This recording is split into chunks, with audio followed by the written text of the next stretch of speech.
Part 2. Stones of the Gods. The Council of Selection met in the deepest chamber of the temple, 3 levels below ground, where the walls wept moisture and the air tasted of centuries. 5 priests sat around a table carved from a single block of black stone, its surface etched with names every soul who had been offered to the gods since the sacrifices began.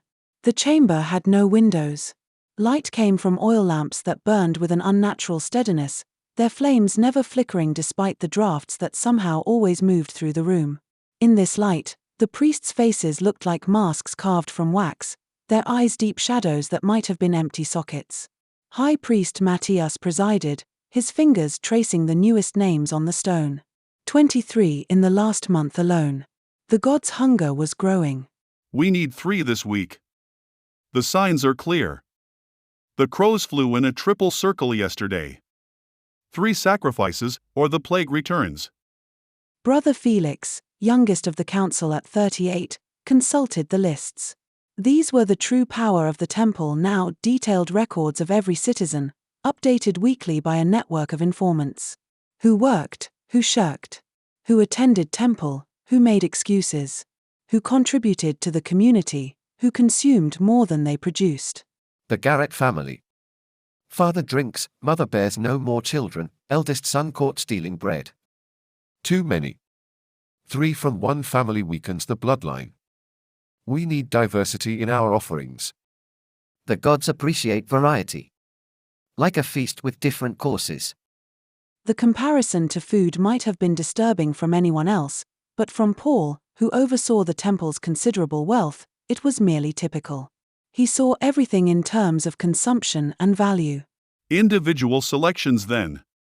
Brother Thomas, you've been reviewing the unmarried adults? Brother Thomas, ancient at 71, older than everyone except Matthias himself, pulled forward a different scroll. His hands shook with palsy, but his mind remained sharp as the sacrificial knife. 17 unmarried men over 25. 12 unmarried women past 20. By the old laws, those who don't contribute to the next generation are expendable. Available for higher purpose. Though the meaning was the same, they began the process that had become ritual in itself. Each name was spoken aloud, followed by their contributions and failures, their connections and isolation. It was a mathematics of human value, calculated with cold precision. Marcus the scribe. 32 years. No wife, no children. Parents dead in the first plague. Lives alone above the bakery. His work. Competent. Records births, deaths, marriages, land transfers. But we have 3 other scribes, all with families. His faith. Attends temple perhaps once a month. Never volunteers for community work. Pays his tithe but nothing more. They moved to the next name. David the carpenter. 41 years. Widower, wife died in childbirth 5 years past. No children survived. His injury. Lost 2 fingers to his saw. Still works but slower. Others have taken his customers. He drinks. Not violently, but regularly. Neighbors report he talks to his dead wife in his workshop at night. Mad. Grieving. There's a difference. They continued through the list. Each name a life, each life reduced to a series of marks in columns, productive or wasteful, connected or isolated, valuable or expendable. But then Matthias introduced a new element to their considerations. The gods have shown me something. Not all blood is equal. There is a test. The other priests exchanged glances. Matthias had been spending more and more time in the deep archives, reading texts that had been sealed away for good reason. Each time he emerged, he brought new revelations, new requirements, new complications to their bloody work. What kind of test? Matthias spread the scroll on the table. The language was archaic, the symbols painful to look at directly. Before the offering is made, their blood must be tested against the stone. A small cut, a few drops. If the stone accepts the blood, drinks it eagerly, the sacrifice will be powerful. If the blood is rejected. Rejected? Blood is blood. No. The gods distinguish between worthy and unworthy blood. Some humans are so diminished, so lacking in vital essence, that even their deaths are meaningless. Their blood is thin, weak, worthless. And what do we do with such people? Matthias smiled, an expression that had become increasingly unsettling on his aged face. The texts are clear.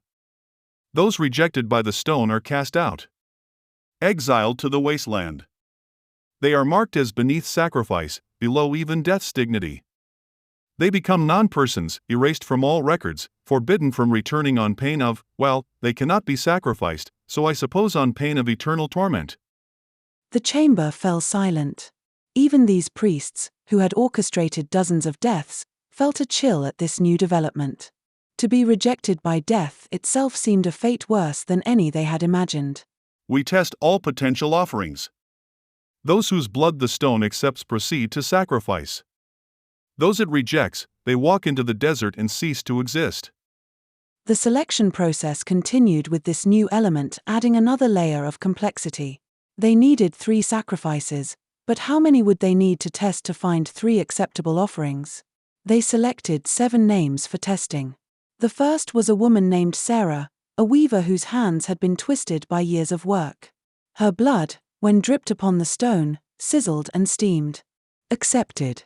She wept with an odd mixture of terror and relief, at least her death would mean something. The second was an old soldier named Grant, scarred from battles nobody else remembered. His blood was drawn, dropped onto the stone, and absorbed immediately. Accepted. He nodded grimly, as if he'd been expecting this summons his entire life. The third was a young man named Peter, simple-minded from birth, who smiled at everyone and understood nothing.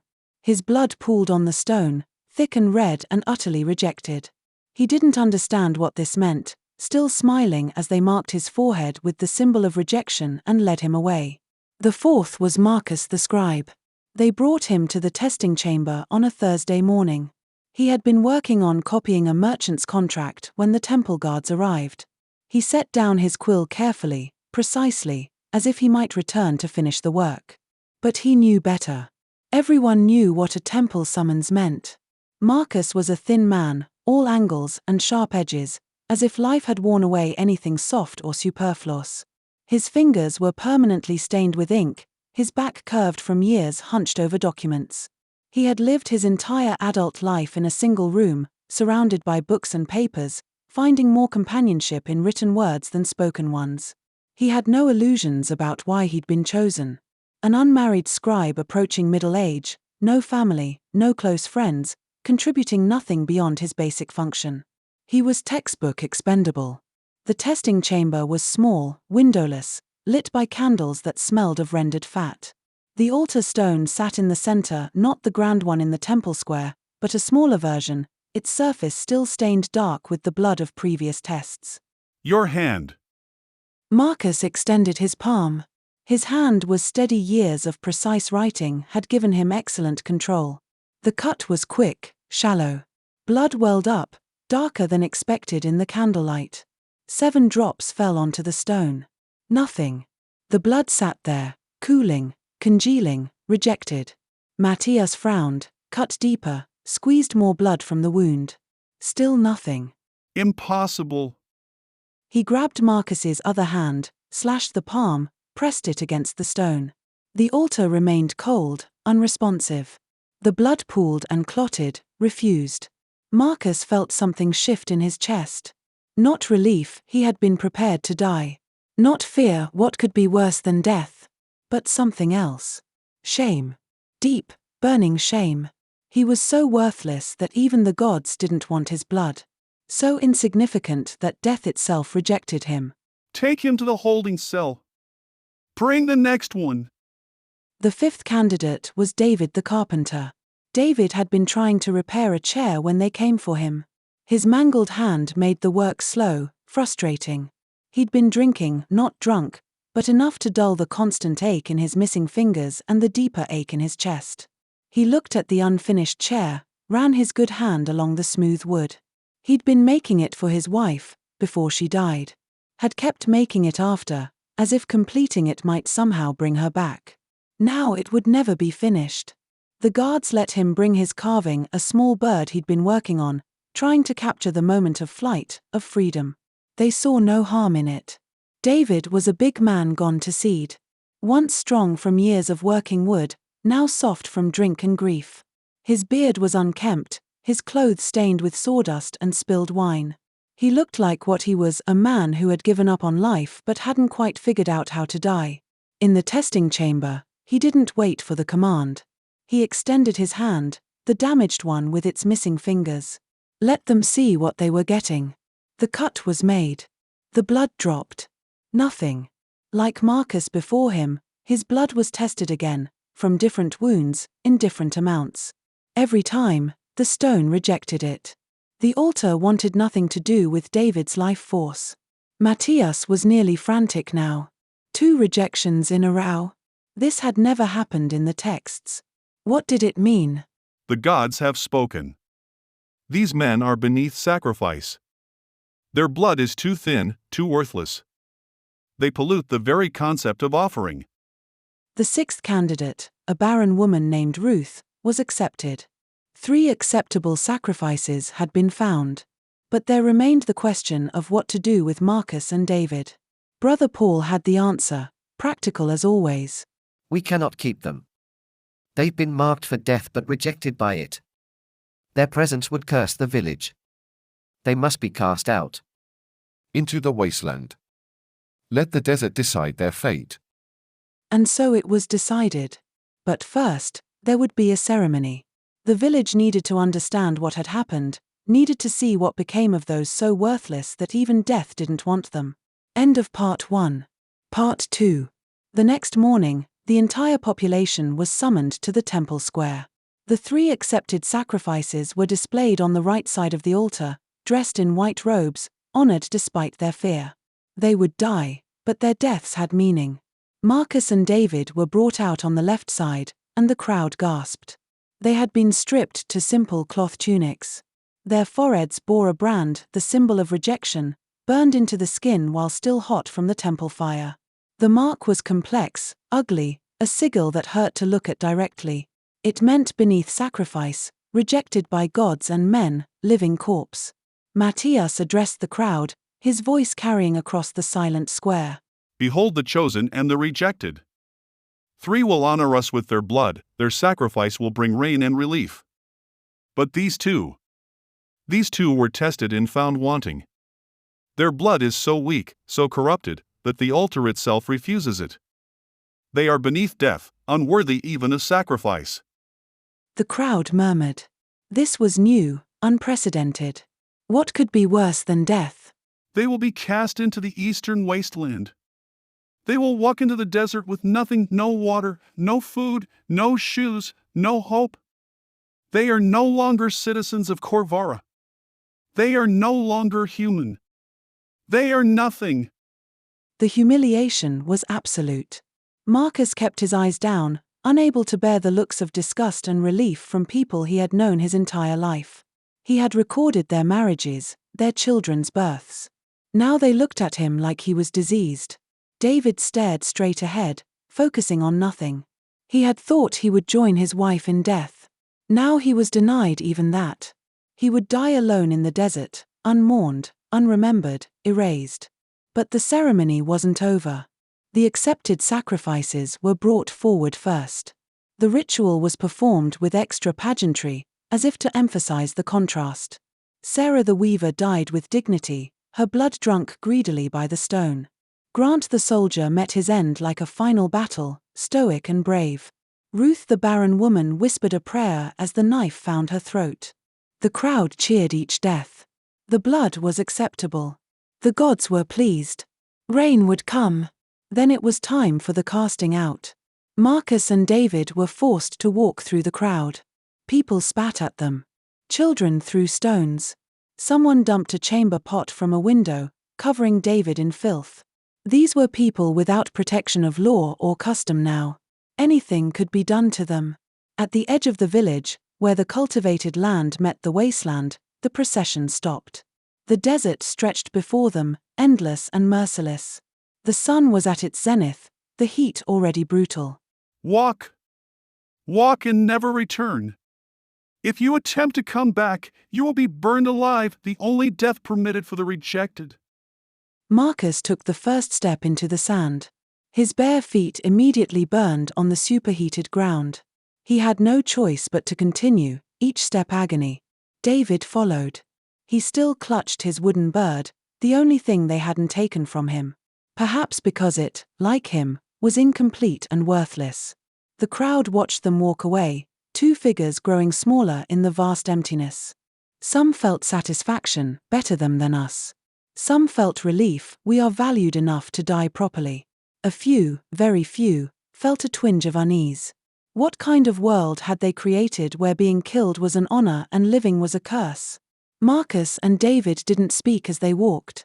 What was there to say? They were strangers united only by their shared worthlessness. The scribe who lived in words and the carpenter who worked with his hands. The solitary scholar and the grieving widower. They had nothing in common except the brand on their foreheads and the death sentence of the desert. The sun was merciless. Within an hour, their feet were blistered and bleeding. Within 2, their lips were cracked, throats parched. The wasteland offered no shade, no respite. Just sand and rock and the occasional bleached bone of some animal that had wandered too far from water. As the sun began its descent, painting the desert in shades of blood, David spoke for the first time. I thought I would see her again. My wife. I thought death would be a doorway. Marcus didn't know how to respond to grief so raw.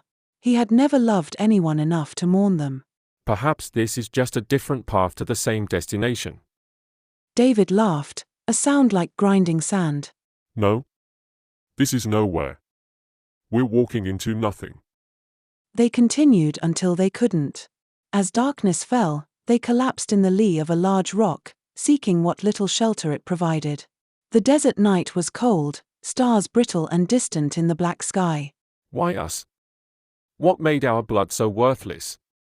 David was silent for so long Marcus thought he might have died already. Then, Maybe it's not about worth. Maybe the gods have a different plan for the rejected. What plan could possibly require this? I don't know. But I once made a table that seemed ruined, would split, joints failed. I almost burned it for kindling. But then I saw how the splits created a pattern, how the failed joints could be reinforced differently. It became the strongest, most unique piece I ever made. We're not furniture. We're dying men. Yes. But perhaps not in the way they intended. back in Corvara, the sacrifices had indeed brought rain. For 3 days, water fell from the sky, filling cisterns, reviving withered plants. The people celebrated, praised the gods, and tried not to think about the two figures walking into the desert. The priests returned to their routines, their lists, their selections. But Matthias found himself returning again and again to the ancient texts, trying to understand what had happened. Why had the stone rejected those two men? What quality made blood acceptable or not? He found references, oblique and troubling. Mentions of the rejected ones who would walk between life and death. Prophesies about blood that refuses to flow becoming blood that flows eternal. Warnings about feeding the wrong hunger. But these were fragments, damaged passages, impossible to fully understand. And Matthias had more pressing concerns. The gods' hunger was growing. 3 sacrifices a week were becoming necessary. The lists grew longer, the criteria for selection looser. Children began to appear on the lists. The elderly who weren't quite ready to volunteer. The skilled whose skills were no longer quite essential. The machine of sacrifice ground on, fed by fear and desperation in equal measure. Meanwhile, in the desert, Marcus and David continued their slow death march. By the 2nd day, they could barely walk. Their tongues were swollen, eyes gummed shut with sand and dried tears. They stumbled more than walked, held upright only by the strange momentum of the dying. On the 3rd day, as the sun reached its killing zenith, they encountered the end. Not salvation, not rescue, but simply the final collapse of their body's ability to continue.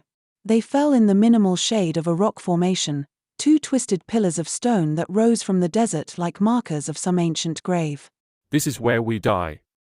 David didn't respond. He was staring at the sky with eyes that had gone beyond seeing, holding his wooden bird against his chest like a talisman. His breathing was shallow, irregular. Marcus knew the signs. He had recorded enough deaths in Corvara to recognize the approaching end. The desert stretched endlessly in all directions, merciless and empty. No water, no shelter, no hope. Just sand and rock and the bleached bones of creatures that had wandered too far from safety. I thought I would see her again. My wife. I thought death would be a doorway. Marcus didn't know how to respond to grief so raw. He had never loved anyone enough to mourn them. Perhaps this is just a different path to the same destination. David laughed, a sound like grinding sand. No. This is nowhere. We're walking into nothing.